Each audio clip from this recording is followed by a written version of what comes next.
इनको ऐसा लगता है कि आने वाले समय में अमेरिकन जो एआई की कंपनी है उसमें बहुत बड़ा क्रैश आ सकता है। असली खतरा अभी बाकी है। अगर एक ऐसा बात सच हो जाता है ना, तो हो सकता है शेयर बाजार में हमें बहुत बड़ा क्रैश देखने को मिल सकता है। अब ये बात मैं अपने मन से नहीं बोल रहा, इस बात के पीछे क्या रीजन है, उस रीजन को आज के वीडियो में डिटेल में जानने की कोशिश करेंगे कि आखिर क्यों मैं बोल रहा हूं कि शेयर मार्केट में असली खतरा अभी बाकी है।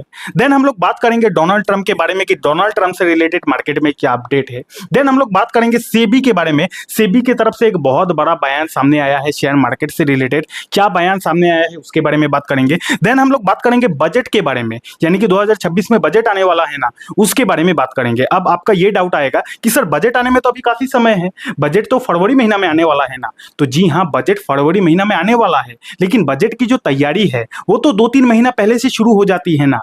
तो ऑलरेडी फरवरी महीना का जो बजट है उसकी तैयारी मार्केट में शुरू हो गई है। तो बजट से रिलेटेड एक बहुत बेहतरीन बयान सामने आया है, उसके बारे में डिटेल में बात करेंगे। देन हम लोग बात करेंगे गोल्ड के बारे में। देन हम लोग बात करेंगे बिटकॉइन के बारे में। आपको पता है बिटकॉइन काफी दिनों से लगातार गिरते जा रहा है, इसके पीछे क्या रीजन है, उस रीजन को जानने की कोशिश करेंगे। देन हम लोग, आपको पता है संडे का वीडियो है तो आप लोगों का काफी सारा कमेंट्स है, उन कमेंट का भी आंसर देने की कोशिश करूंगा। तो फुल पैकेज वीडियो है, वीडियो को एंड तक जरूर देखिएगा। आज की इस एक ही वीडियो में आपको शेयर मार्केट के बारे में हर एक न्यूज, हर एक अपडेट मिलने वाला है। लेकिन हमेशा की तरह आपको डिस्क्लेमर दूंगा कि ये वीडियो एजुकेशनल पर्पस के लिए बनाया गया है। शेयर बाजार में पैसा इन्वेस्ट करना जोखिम होता है, आपका पैसा डूबने का डर होता है, तो इन्वेस्टिंग ट्रेडिंग करे अपने रिस्क पर करे। इस वीडियो से बस आप इंफॉर्मेशन ले सकते हो। चलिए वीडियो को शुरू करते हैं। सबसे पहले शुरू करते हैं डोनाल्ड ट्रंप का खबर से। यहाँ पे आप देख सकते हो US Supreme Court cast doubt on legality of Trump's. इसका मतलब क्या है, इसको समझने से पहले आपको थोड़ा सा कहानी को पहले से समझना पड़ेगा, पीछे से समझना पड़ेगा। तो कहानी शुरू होता है कि आज से ठीक कुछ समय पहले डोनाल्ड ट्रंप के ऊपर केस कर दिया गया था। किसने डोनाल्ड ट्रंप के ऊपर केस किया था? खुद अमेरिकन कोर्ट ने ही डोनाल्ड ट्रंप के ऊपर केस किया था। क्यों केस किया था? उसके पीछे का रीजन था भैया टैरिफ। आपको पता है डोनाल्ड ट्रंप जब से ज्वाइन किए हैं अमेरिका का एज ए प्रेसिडेंट, उनका एक ही खेला है, भैया हर एक देश पर टैरिफ लगाओ। तो ये जो डोनाल्ड ट्रंप ने हर एक देशों पर टैरिफ लगा दिया था, जिसके वजह से खुद अमेरिका का जो सुप्रीम कोर्ट है उसने डोनाल्ड ट्रंप के ऊपर केस कर दिया था। और अमेरिका का जो सुप्रीम कोर्ट है उसने डोनाल्ड ट्रंप को यह वार्निंग दिया था कि आप ऐसे ही बिना रीजन का किसी भी देश पर टैरिफ नहीं लगा सकते, इससे हर एक देशों का जो अर्थव्यवस्था है उस पर चोट पहुंच सकती है। तो अमेरिका का सुप्रीम कोर्ट ने ऐसा डोनाल्ड ट्रंप को वार्निंग देकर केस कर दिया था कि आप ऐसा टैरिफ वगैरह नहीं लगा सकते। अगर आपको टैरिफ वगैरह लगाना ही है तो आपको कांग्रेस का थ्रू से टैरिफ लगाना चाहिए था। कांग्रेस का मतलब यह है कि अमेरिका का जो सांसद है उसको कांग्रेस बोला जाता है। जैसे हमारे देश में सांसद होता है ना, उसी तरह अमेरिका में भी सांसद है, उसको कांग्रेस बोला जाता है।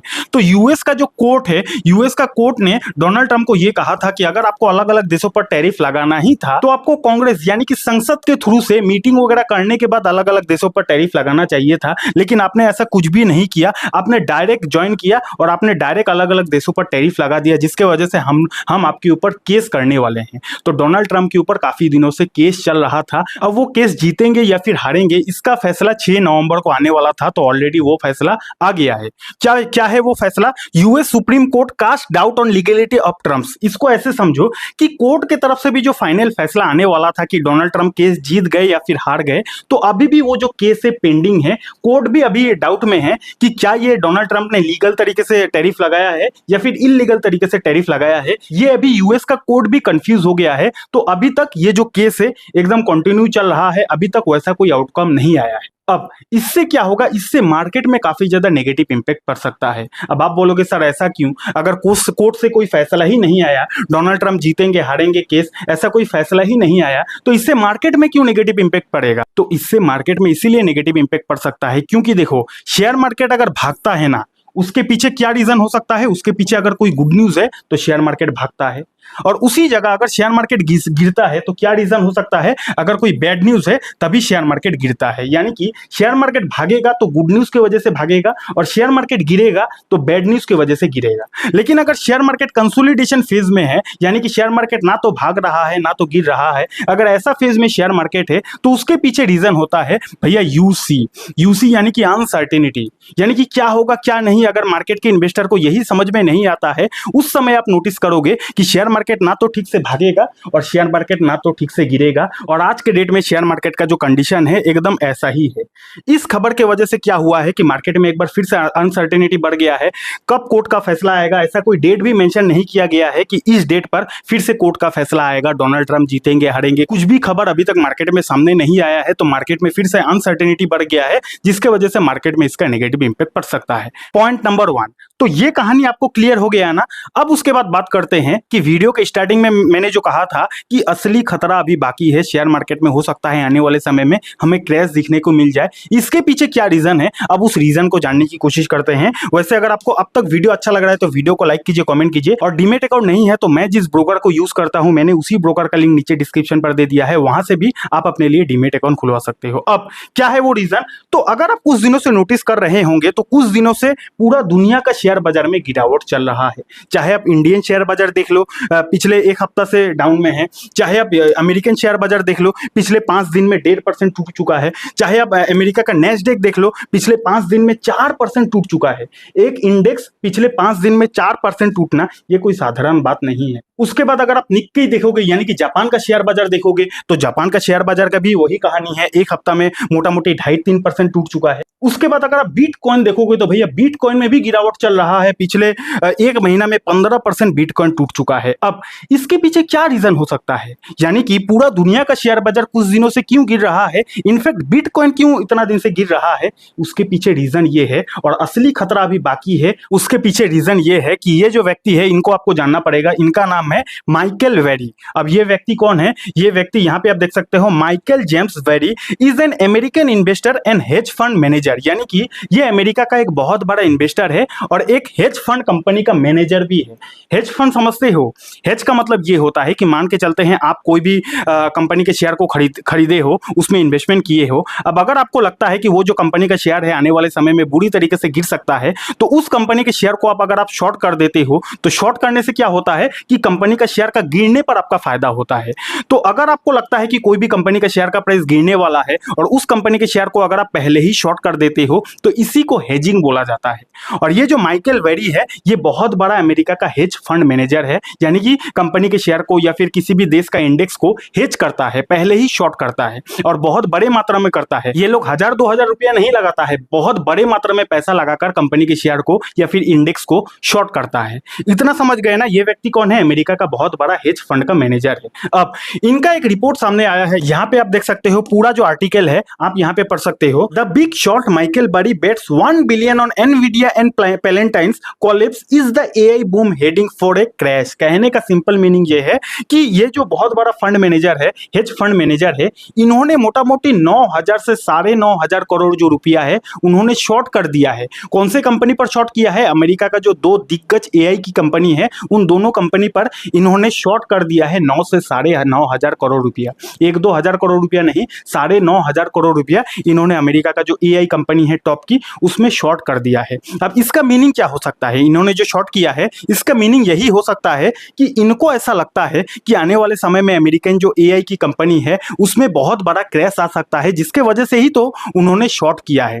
क्रैश होगा नहीं होगा ऐसा कोई मेरी तरफ से बाई सेल का रिकमेंडेशन नहीं है, जो मार्केट में खबर चल रहा है वही मैं आप लोगों के साथ शेयर कर रहा हूं, ठीक है। तो ये एक बहुत बड़ा खबर सामने आया है और जब से ये खबर सामने आया है तब से अलग अलग आर्टिकल सामने आ गया है कि एआई बबल है, एआई वाला जो कंपनी है वो आने वाले समय में क्रैश हो सकता है, ऐसा खबर मार्केट में चल रहा है। इनफैक्ट जो .com बबल आया था आज से कुछ साल पहले, .com बबल का मतलब ये है कि आज से बहुत साल पहले जब इंटरनेट नया नया दुनिया में आया था, उस समय जो भी कंपनी अपने नाम के पीछे .com लगाती थी तो ऐसा मार्केट के इन्वेस्टर को लगता था कि ये कंपनी इंटरनेट से रिलेटेड काम करती है, तो उस कंपनी में उन कंपनी में काफी ज्यादा तेजी आती थी। चाहे वो कंपनी साबुन ही बेचती है, लेकिन अगर वो कंपनी अपने नाम के पीछे .com लगा देती थी तो मार्केट के इन्वेस्टर को ये लगता था कि ये कंपनी इंटरनेट से रिलेटेड काम करती है, लगाओ इसमें पैसा। तो ऐसे क्या होता था कि उल्टा सीधा कंपनी का शेयर भी काफी ज्यादा भाग चुका था। क्यों भाग चुका था, क्योंकि .com कंपनी के शेयर के पीछे लिखा हुआ है, लोगों को लगता था कि ये इंटरनेट वाली कंपनी है, तो उल्टे सीधे कंपनी का शेयर भाग चुका था।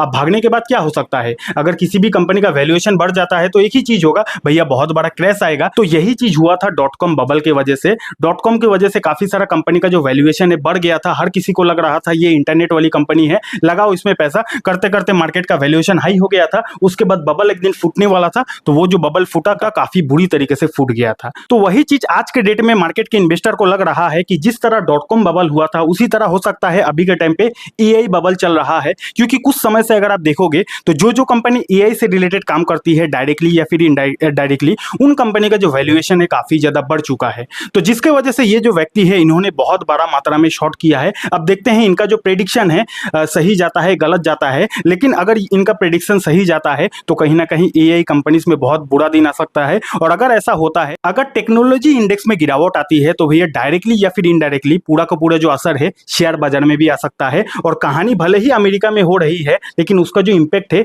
इंडिया और पूरा ग्लोबल मार्केट में आ सकता है। तो इस बात को आप ध्यान रखिएगा। और एआई से रिलेटेड कोई भी कंपनी को स्टडी करने से पहले इन सारा जो आर्टिकल है उसको अच्छे से रीड कर लीजिएगा। यहां तक क्लियर हो गया ना। उसके बाद आगे बढ़ते हैं। और आपको क्या लगता है, क्या वाकई में एआई बबल बन चुका है या फिर नहीं बना है? आपका जो राय है नीचे कमेंट सेक्शन में बता सकते हो। उसके बाद खबर ये आता है बजट से रिलेटेड। मैंने आपको बोला था ना कि बजट तो फरवरी महीना में है, लेकिन उससे रिलेटेड जो प्लानिंग है अभी से शुरू हो चुका है।